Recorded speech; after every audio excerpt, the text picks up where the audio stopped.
Look at the camera over here. You seen this guy? Viral video all over the web. The version my guys found has 900 views. The original video he did has like 300,000. Yeah, here's one. 252,832 views. Baptist pastor beaten, tased, big brother. Click on that one right there. I think that's the original. There's a bunch of them with hundreds of thousands of views.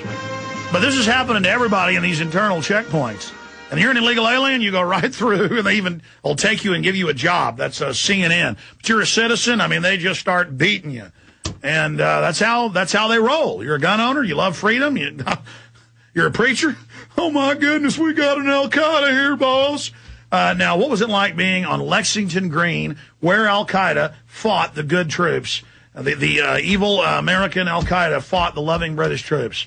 It's a pretty amazing place. They've kept it up really nice. Where the incredibly honorable redcoats fought the terrorists? Right. And that there's a particularly interesting, the leader of those redcoats he had a big pot belly and he had his big bottom lip sticking out. And I said, oh, Alex is going to love this guy because you do that voice that just sounds totally, British royalty. Put down your weapon. That's naval terrorism, almost rabble. You're going to love it. So we got a lot of that stuff. And there was fog on the battlefield that morning. The guys were coming out and they do the whole reenactment where they actually show a couple guys running back to get John Hancock's papers. John Hancock, that degenerate, he dare sign his name boldly in this act of treason against the crown. That was pretty much it. That was put down your weapons. Put down the weapons, rabble.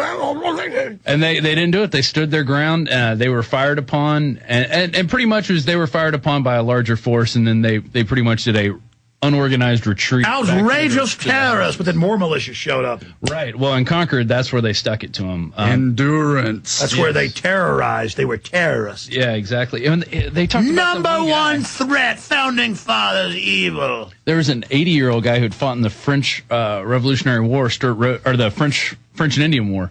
And he was talking about how he heard him coming. He heard the war drums, and he got his pistols and went out there, killed 3 of them. Then they bayoneted him. They shot him and bayoneted him. He lived for another 18 years. And had a bunch more kids. Yeah. And this guy was, 80 when he went out and did this. That was another Al-Qaeda. Well, that's what they tell old folks. You're done. Don't be involved. Right. Young people, it's time for you to party. It's your time to party. Yeah. It's a little mind trick. That's how the spells work. It's your time to party. Never mind. Don't be involved. Oh, you're middle class. You're 30. You've got to make money and be successful. Oh, you're 40. You have a little fun. 50. Oh, 60. Right. You're not supposed to be involved.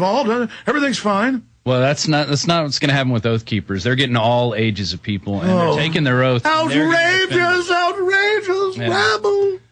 But something else about these modern-day constitutional oath keepers, half of them talk with, multisyllable words, almost like the Founding Fathers. Yeah. You get pulled over at TSA, they can't even speak English. You get pulled over by a private security guard, like, shut up, no more. Yeah, tell folks, they had like our, $2,000 lens just ripping it off and laughing at you. Yeah. And then you... I know how expensive it is. Yeah, but, and like going, what is your film about? Yeah, if it, No, I mean, tell folks what you told me during the break. All kinds of questions. They pulled me through, like, what's going on with this camera? He's like pulling off. What the hell? We got a camera? Yeah. Like notice the more cameras they put on us, including school bathrooms, when they see ours, it's like, I mean, they've now made it a law. It's terrorism to photograph police. And now when cops have wrecks or beat people take photos, they're being arrested. Wow. They're arresting the press. I mean, they're doing it. Well, just keep. So I mean, tell folks what he did to you. It's disgusting, Alex. I mean, it just rips my. Well, I mean, tell folks what it was like in Boston. He pulls me through next to the lady with knitting equipment because she's the other suspicious person out of literally thousands of people. They have the Boston Marathon going on. It took forever to get through. He's like, "What you filming for? What is this?" Tell him, "Well, you answer the question now, scum." And then what happened next? Yeah, well, plus I was interrupted by the other way. You move now, I put back. You answer my question. You come here now. Oh, yeah. Doors are...